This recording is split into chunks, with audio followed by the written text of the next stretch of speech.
This show is proudly sponsored by TraderCobb.com, the leaders in checklist-based trading strategy. Yes, that's exactly how it sounds. I'll teach you a literal checklist so you can tick off items and be decisive very quickly. Get across to TraderCobb.com where there's a bunch of free content there for you to have a look at. And of course, if you're interested in having me come to your city, click and register for the live events coming up and filling fast. Have a great day. Visit TraderCobb.com now.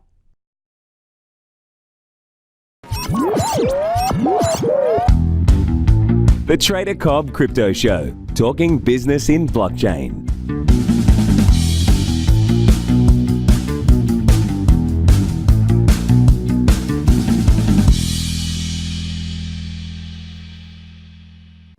Ladies and gentlemen, welcome to the Trader Cobb Crypto Show. Today I have a wonderful returning guest. It's a voice you'll recognize and a face you'll also know. It's Mike Goldman from his show On The Mike. Yeah. Thanks for being on the show. Hello, Craig Cobb, Trader Cobb. Great to be on your show. Finally, big fan. Got lots of friends who are big fans of this show. And so this will give me a lot of crypto cred by being on. So thank you for having me. Well, we're all about helping others, Mike. So it's an absolute pleasure having you here. Now, I want to jump into a couple of things. Now, if you are sitting there going, hang on, how do I know this dude's voice? How do I know his face? Mike, do you want to tell us what you've been up to for the last, I don't know, you're about 70 now, so the last 30 years? Yes, so I'll give you the rundown for the last 46 years of my life. Thank you for making me look really old. So I have been a voiceover artist and a TV host, presenter my whole life. Hosted TV shows like Friday Night Games, Download, Big Brother, Up Late. Go to my website on themike.com. You can read my whole resume. But I've been running a film festival for the last 5 years, the Sanctuary Cove International Film Festival. And my main thing at the moment is on themike.com, where I interview all sorts of wonderful people like this guy. Or last week I was interviewing a couple of girls that run a homeless organization on the Gold Coast. Cool. I interviewed a spider expert the week before. Sonia Kruger was on the show. Greta Colleen, probably from the Big Brother contacts that I might have made over the years. The odd housemate. But it's a fun little show, long-form podcast, goes for about an hour. And our point of difference is the fact that we can really sort of get to the core of the issues a little bit more and find out really who the hell this person is that we're talking to. And you certainly do. I mean, one of the things I love about it is that the one last week I particularly liked just the selflessness of these two women that were out there. I can't remember their names, but they're out there, you know, looking after people. Amber and Sherilyn. There you go. Looking after people, doing the right thing and whatnot. But it's been a pleasure getting to know you as well. We've been mates for the last couple of years. I met you through Tom Steinfort, who was host of the 60 Minutes program that I did. Yeah, and he raved about you. He said, you got to get this guy on your show. He's a top bloke and he's great talent. Well, let's get back on that goddamn television with them. What's he on now, Sunrise or something? Is that right? Yeah, no, the Today Show. Today Show. He needs you on there. Their ratings are dismal. Poor old Tom. Like, I know him around Bondi, and he's got so much personality, and I feel like he's got the reins on him on that show. I think they need to let him loose a little bit more. It feels like I'm watching a show in a doctor's surgery where you got to be a little bit quiet on the Today Show. But isn't that TV in general? Isn't that why they got rid of Carl? Well, TV's dead, man. I mean, who watches TV? And it's like a background screensaver thing. I mean, no one does the appointment viewing anymore where they go, oh, I must be in front of the TV at 7 o'clock to watch Voice. Yeah. I mean, I equate it to being force-fed radio and TV. I mean, it's there and they're force-feeding you whatever crap that they've got on, as well as ads. Like any millennial even sees a show that looks like I might have an ad in it. They just go, ugh, what are you showing me? It's like they're catching a virus by looking at it. And this is a perfect segue, actually, to talk about a project out there in the space. Now, you may have not heard of this, Mike. I know you have been in crypto, and we'll get back to that in just a moment as to your journey and what you've been doing and how it's sort of been going and what's happened and whatnot. But, I mean, we talk to the millennials a lot here as a host. They're a lot of my audience. But also, I talk about them as being a very powerful demographic. Of course, they've got the largest voter base in the world right now, the sons and daughters of the baby boomers. The sons and daughters of the wealthiest generation in the world has ever seen. Therefore, good education. We tend to be a smart bunch that are out there now, and we are the leaders, CEOs, and innovators for the next 20, 30 years. So it's a very powerful audience, and they don't want those adverts. They don't want to be force-fed things. And this is there's a project out there called Brave Browser. It's basically like Google, as in a browser, but it cuts out all of the ads. And it's really like, if you actually use it, you'll see how many ads you're actually being force fed every single day. Really? Wow. It's absolutely amazing. It runs on the BAT token, the basic attention token. So you can use a token to do bits and pieces. And we're trying to get some stuff across there at the moment. Very, very interesting project that I think really could shake up the world of, basically Google, because Google's the boss, right? And, because it's not full of ads and it's not full of, censoring everything. And it's there for us to use and not force down our throats. So it's very... So how does it work? Like you download this browser and all of a sudden you don't have to see these ads. How's basic attention token involved? Pretty much. So the basic attention token, from my understanding, and my understanding fundamentally is limited. That's why I'm trying to get in contact with them to work out how I can use it more. Well, I've seen that around for a while. It's been around for a while, but the really important thing from my point of view is it's got a product. Do you know what I mean? Like it's not an idea anymore. Yeah. It's a product. They've got the browser there. My team uses the browser. It's smooth. It's fast, and it doesn't have all those ads. So it could really, really shake up the space. And the token linking to it, that's what I've got to speak to them about in more detail. Because I've got to be honest. That's not really my gig. I'm a trader. I'm not the fundamental. Sounds interesting. And so what people get a token for using that browser, or like... I'm not sure how the token lists. I wonder. Maybe it's for consuming ads. Maybe when you watch an ad, you get paid in BAT. I'm not really sure. But it's all I know is that even if you don't get any BAT, you also don't get ads forced down your throat. And I think they're playing into the point of the exact what we were talking about before of all those ads on TV. I mean, I sit there and fast forward through things and you're just like, man, there's more ads than there is actual program.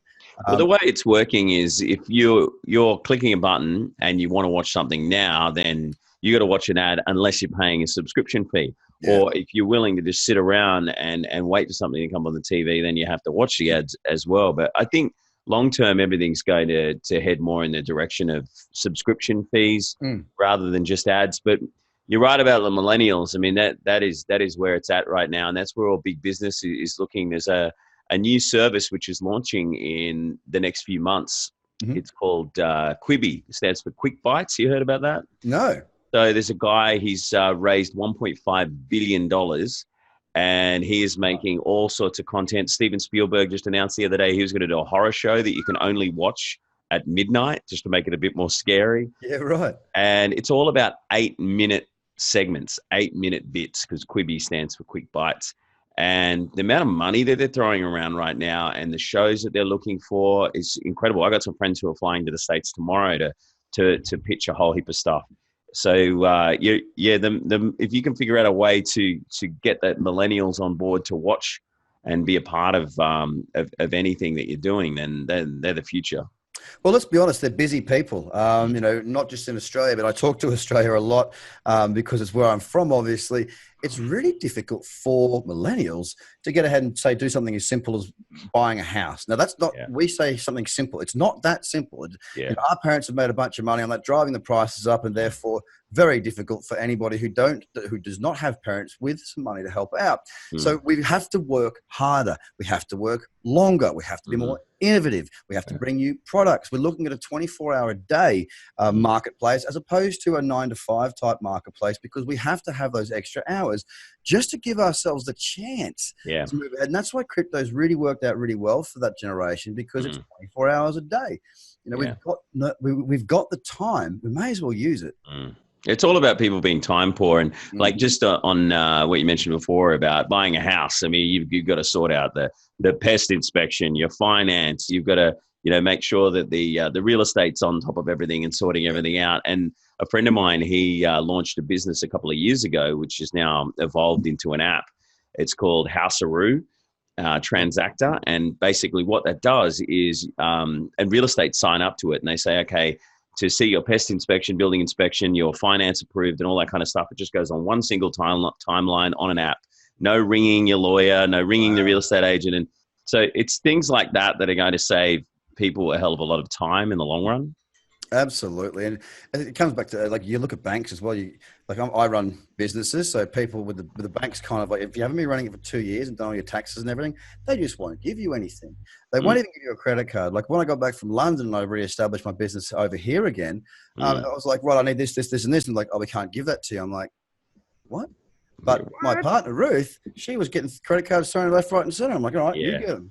But you know how you get a credit card in the States, because my girlfriend's got a green card and she's basically starting there from scratch. But what you do is you go to Kmart, Walmart, whatever the clothing store is for girls, like a Dottie or a retail store, Super A, which I might go to, and you get the retail card, and you put money on it, and then you spend it in the store, and you put money on it, you spend it in the store, and that gives you a credit rating, and all of a sudden you get in the mail from the people who got your details shared with those retailers, credit card offers. And that's how you get credit card, and that's how you build a credit rating, and then eventually the bank gives you money over there. Well, that is a good one to know, Mr. Goldman. Thank you for that little snippet of gold from Someone there. learnt something today at least. Absolutely. Now let's jump into your crypto journey. Let's talk about, so how'd you get into it? I mean, you've been in it for a while. You've been in and out of it for a while. Where are you at now? And what got you in? I want to talk to you about that and how you're feeling about it right now. It probably the same way that a lot of other people got in. Just a lot of friends talking about it at having a coffee or breakfast or online and going, "What the hell is this crypto thing?" And then a couple of them would have started a little chat group on LinkedIn or WhatsApp or something like that. And I'm thinking, all right, these guys are making too much money. I need to throw in. I had a few grand spare, and I put some in. Oh, it's gone up. Okay, I'm gonna put more in. Oh, it's gone up again.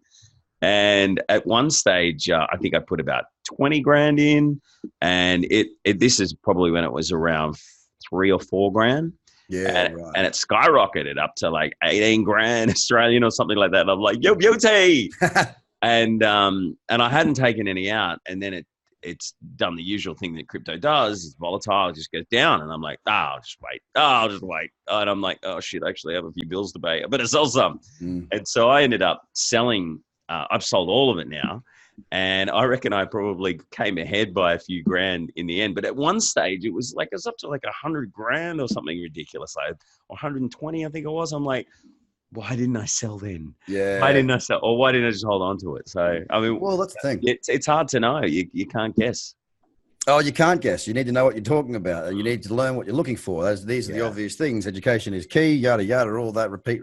But what about now? I mean, look, you've moved from Sydney up to Brisbane. You're up there now doing your thing, and Bitcoin crypto as a marketplace has certainly. It's been replenished of enthusiasm, revitalized. It's had a facelift. It's all these wonderful things, and it's moving again.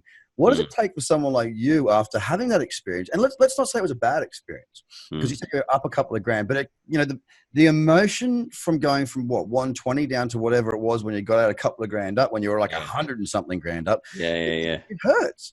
It's not the dollar value that you ended up coming out with. It's the feeling of you felt like you gave all that back. How do you get back in after an emotional roller coaster like that? And would you? Well, how do I get encouraged to get back in? Yes. I guess would be if all of a sudden I went, okay, Bitcoin's down, and I have conversations with friends saying why it's going to go back up.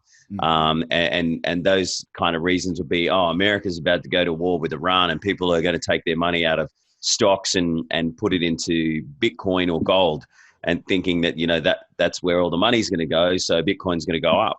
And I'll go, yeah, all right. And then obviously if I've got a bit of money in the bank, I would put it in probably along those lines. Or if there's something like you mentioned attention token and that browser, and I think, wow, that's a really good idea. And I suss out the tech side of it, and I'd go, I really believe in this, and I think the Google browser sucks compared to this. I'm getting rid of that, and I'm going to start using this. They're probably the main reasons. But my reason why I would hold back is probably because I'd be going, maybe I've missed the boat this time. It's gone up too high and it's just going to crash again.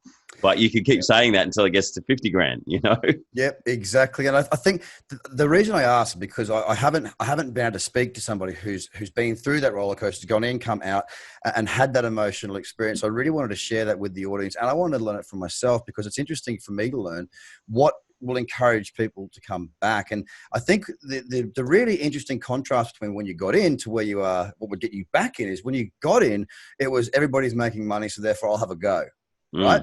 That's what got you in. So it was about being a part of something, right? It was about, it seems to be doing something. I'll get involved with this. But now it sounds much more like education. You need to have a reason, a belief, an approach, as opposed to, well, everyone's getting in, so I'm gonna get a good bit of that slice, that pie. But a lot of the friends and family who were in it back then and are still in it now, they were doing the studies and looking at the trends.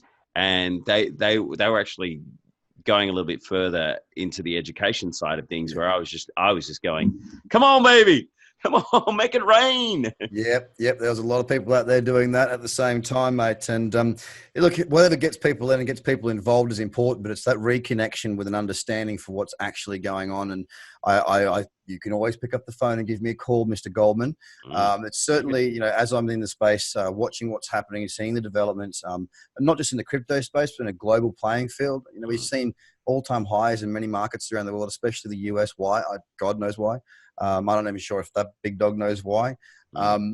There's something on the pressure cooker's well and truly starting to bubble. Nan's kettle's about to whistle. It's all about to kick off at some point. We're a couple of years late for a proper correction in equities. War with Iran's looking likely. There's a whole lot of stuff going on. Something I'm interested in at the moment is the new Facebook coin that's launching, because I obviously do a lot of work in the Facebook space. I've worked for them in the past. I've hosted shows.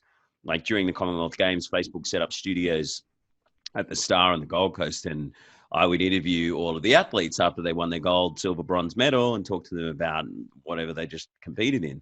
That's cool. And so I've got a lot of friends at Facebook and Instagram, and when I heard about this new coin being announced, I thought, well, that's really interesting. And we went to Facebook headquarters the other day because they were doing a little presentation about how to get your shows and my shows and all the other people in the room out there to more people. They're looking for more 3-minute contents or more that they'll put into their Facebook Watch machine that'll keep pumping out to more people. And I've been putting a lot of that stuff out a lot more lately, and definitely seen a rise in the views. But long term, I obviously want to make money out of it so I can pay the rent, or buy more Bitcoin. So I want to know how it's going to go long term, and if Facebook are going to go, we're not paying you money anymore. We're just going to pay you with the Facebook coin. Well, and what is that? Is that just going to be something that I can swap for Bitcoin, or is it going to be a crypto, or what is it? So well, it's interesting too, because I think it's a great advert for the space, of course. It brings legitimacy, like I said before. But I think with the Libra coin that they're talking about, and look, they've got a lot of hurdles. Let's not mix my words here. They got a lot of shit to get over before they can actually make that thing real, right? Congress is politely trying to shut that down. You go across, you go against the central banking system, you are really in a dangerous, you've got some pretty dangerous currents to sail through in that state, because, that's half the reason. Look at all the countries like, Afghanistan didn't have a central bank. Oh, war. Iraq didn't have a central bank. Oh, war. Iran doesn't have a central bank. What's going on now? There's a pretty simple pattern for which you can follow. Central bank, it's a powerful source. It's a very powerful big business. So for Facebook to come out and suggest, and they own the millennials. Let's look at that. They also own a lot of the baby boomers. There's not 2.7 billion millennials. You know what? The baby boomers, talking to them the other day, is one of the biggest growth areas for Facebook. So Facebook admit they have a few millennials dropping off, but they're going to Instagram. Well, that's right. They own them anyway. But the boomers that are going onto Facebook and going, okay, I can talk about stuff like my dad. he's 69 and he's on there every day, talking about what he thinks is great about Donald Trump, or how there shouldn't be a war in Iran. And there's 30, 40, 50 other oldies getting on there having a say as well. It's like their own little chat group, and they can share photos and put funny stuff up. And so that's growing for Facebook. And on the money side of things, and getting those people to watch our content, millennials or the baby boomers, when we start making lira or whatever it is, because we might get enough views, it'd be interesting to see what we can spend it on, or if we can swap a Bitcoin. I guess you can, or whatever. But what really confused me about that whole scenario was, why the hell didn't they just say, all right, we're going to start taking Bitcoin? rather than go, we're going to create our own, because that's like saying we're going to create our own monetary deal that's going on. Didn't really make sense to me. Well, it makes sense from a centralized point of view. No one owns Bitcoin. If they create their own token, they not only have the data analytics of what we do, what we eat, when we go online, where we go, where we travel, everything. Yeah, they yeah, also right. control our spending habits. So now they know who's doing what, who's spending what where. So they literally own a human being's everything. The finances, the data, the travel, what they spend, they'll own the lot. Yeah. We'll basically be mapped out as a dollar map where brands can buy a chunk of that. That's the reason they're doing it. In my view, anyway, of course, makes hard sense. to trust them, though. It's really hard to trust them. But Mr. Goldman, it's been an absolute pleasure speaking with you, as it always is. More information about your show, it is onthemic.com, I believe. Tell us more. Yes, on the mic, talking to all sorts of different people, celebrities, TV hosts, sports stars, experts like yourself. Go to onthemic.com to see more, or you can just follow me on Facebook, Instagram, Twitter, Mike Goldman live. I strongly recommend getting onto the Instagram as well as all the others, because this guy has got a wonderful way with those Instagram stories. It's funny as all hell. You make me laugh a lot, and I appreciate your company today. Thank you very much for your time, Mr. Goldman.